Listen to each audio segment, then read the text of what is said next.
Alain Roy, vous êtes délégué syndical chez Keolis, on pourrait parler des TCL en quelque sorte pour le grand public. Vous êtes aussi secrétaire de la section syndicale du Syndicat national des transports urbains, ici à Lyon. Comment se présentent pour vous les Jeux de sportifs, la Coupe d'Europe de football? Nous, le plus gros souci qu'on a eu, c'est notamment lors de la mise en place de la desserte du Grand Stade. La direction de Keolis Lyon a décidé d'attribuer une prime au personnel, mais uniquement d'après elle à ceux qui étaient impactés par les changements de service lors des matchs. Donc elle n'a donné une prime qu'à un certain nombre de personnes, et de ce nombre de personnes se trouvent exclus notamment les gens qui sont dans le métro, les gens qui font de l'information dans les relais infoservices et les agences, et également à l'OTCL, et on a même certains conducteurs de bus qui ont été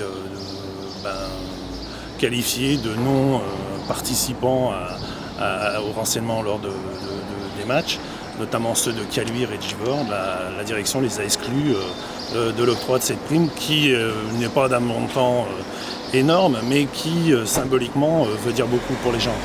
Alors qu'est-ce que réclame concrètement la CFDT et qu'est-ce qu'elle a fait déjà vis-à-vis de l'entreprise Keolis? Nous, dès qu'on a su que certains personnels étaient exclus, notamment les personnels d'information, on s'est élevé auprès de la direction en leur disant que c'était pas normal. Pour nous, on tenait absolument à ce que tous les gens qui sont en contact avec le public aient cette prime. Donc apparemment, l'entreprise nous a entendus, puisque le personnel du métro, qui est fortement impacté lors des matchs et qui était exclu de cette prime, est rentré dans le cadre des gens à qui sera octroyée cette prime. En termes de conditions de travail, c'est ma dernière question, comment se vit justement cette arrivée au Grand Stade, où on voit quand même qu'il y a des dizaines de milliers de spectateurs? Le plus gros des soucis qu'on a, c'est que c'est quasiment à effectif comptant et à moyen constant. Donc on enlève des bus de certaines lignes régulières pour les mettre à la disposition des navettes qui desservent le Grand Stade. Et en contrepartie, les lignes régulières sont un petit peu déshabillées, mais je le dis entre guillemets, parce que l'impact n'est pas très très important.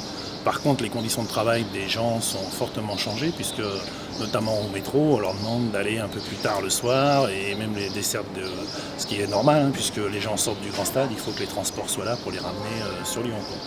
Donc normalement, tout a été fait pour que la fin des matchs, soit assurée par une desserte de bus qui accompagnerait les gens, notamment aux gares routières, et que là, le Meudlourg soit là. Ce qu'on appelle le Meudlourg, c'est le métro et le tramway, soit là également. Donc c'est pour ça qu'apparemment l'entreprise nous a écoutés sur l'octroi d'une prime au personnel